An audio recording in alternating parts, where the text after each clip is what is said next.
मुस्लिम reservation के नाम पर यही कर्नाटक में उन्होंने किया था। A state should be secular in nature, but through this 4% Muslim reservation, कि सारी पॉलिटिकल पार्टी अपोजिशन में, the Congress government in Karnataka is incentivizing religious conversion into Islam. केवल मुसलमान की वोट बैंक के लिए Central government has banned PFI and KFD. उनको reservation देना चाहते हैं। मैडम, इसी से हम एसोसिएट करते हैं। और 30 second madam, a state should be secular in nature, but through this 4% Muslim reservation, the Congress government in Karnataka is incentivizing religious conversion into Islam, and a secular state cannot take such measures. Madam, इतना ही नहीं, madam, central government has banned PFI and KFD, और जो बेकार बैठे हैं PFI के KFD के लोग, उनको इस कॉन्ट्रैक्ट से काम देने के लिए कांग्रेस सरकार ने ये काम कर रहे हैं। This should be rolled back. इसके खिलाफ कानून लेकर आना है। मैडम, माननीय सदस्य एडवोकेट फ्रांसिस जी। धन्यवाद सभापति महोदया।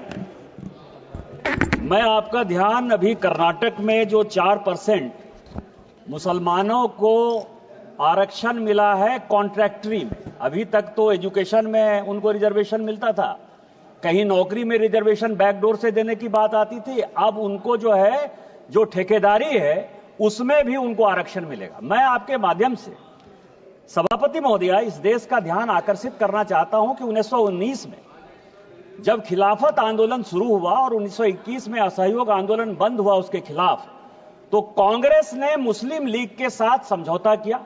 1937 में कांग्रेस ने मुस्लिम लीग के साथ समझौता करके संवित सरकार बनाई और अलग से उनके लिए वोटर कार्ड हो, अलग से उनका अधिकार हो, इस आधार को बढ़ाते हुए इस देश का बंटवारा कर दिया। ये फैक्ट है कि इस देश का धर्म के आधार पर 1947 में बंटवारा हो गया, पाकिस्तान बन गया। आज जो सिचुएशन है, ये जातिगत जनगणना के नाम पर, मुस्लिम रिजर्वेशन के नाम पर, यही कर्नाटक में उन्होंने किया था। ये बैकडोर से ओबीसी का रिजर्वेशन काटकर, क्योंकि अभी तेलंगाना में जो हुआ है, सोरोस के साथ और जर्मनी के एक्सपर्ट के साथ मिलकर उस कमेटी में वो लोग सदस्य थे और उसमें जो है वो ओबीसी में मुस्लिम को जोड़ने की बात करते हैं, ओबीसी का अधिकार खत्म करने की बात करते हैं। और जिस तरह से उन्होंने 1921 और 1937 में किया, वही काम ये फिर से करना चाहते हैं। मेरा आपके माध्यम से भारत सरकार से आग्रह है कि सारी पॉलिटिकल पार्टी अपोजिशन में केवल मुसलमान की वोट बैंक के लिए उनको रिजर्वेशन देना चाहते हैं, भारत के ताने बाने को तहस नहस करना चाहते हैं। आर्टिकल 14, 15, 16, 17 और जो 27 कहता है कि इस देश में रिलीजन के नाम पर कोई डिस्क्रिमिनेशन नहीं होना चाहिए। मैं आपके माध्यम से भारत सरकार से आग्रह करता हूं कि कानून बनाइए और अपोजिशन का जो ये वोट बैंक पॉलिटिक्स है, इसको खत्म करिए और मुसलमानों को बैकडोर से कोई एंट्री नहीं दीजिए। माननीय सदस्य श्री तेजस्वी सूर्या जी।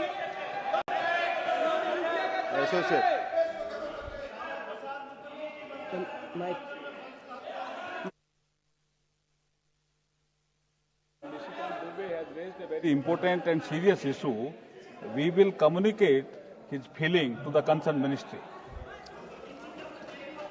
माननीय सदस्य श्री तेजस्वी सूर्या जी, आप मैडम, 1 मिनट। मैडम, इसी से हम एसोसिएट करते हैं। और 30 second madam, a state should be secular in nature, but through this 4% Muslim reservation, the Congress government in Karnataka is incentivizing religious conversion into Islam, and a secular state cannot take such measures. Madam, इतना ही नहीं, madam, central government has banned PFI and KFD, और जो बेकार बैठे हैं PFI के KFD के लोग, उनको इस कॉन्ट्रैक्ट से काम देने के लिए कांग्रेस सरकार ने ये काम कर रहे हैं। This should be rolled back. इसके खिलाफ कानून लेकर आना है। मैडम, ಹೆಚ್ಚಿನ ವಿಡಿಯೋಗಳಿಗೆ ಪ್ರತಿಧ್ವನಿ ಯೂಟ್ಯೂಬ್ ಚಾನೆಲ್ ಸಬ್ಸ್ಕ್ರೈಬ್ ಮಾಡಿ, ಬೆಲ್ ಐಕಾನ್ ಕ್ಲಿಕ್ ಮಾಡಿ।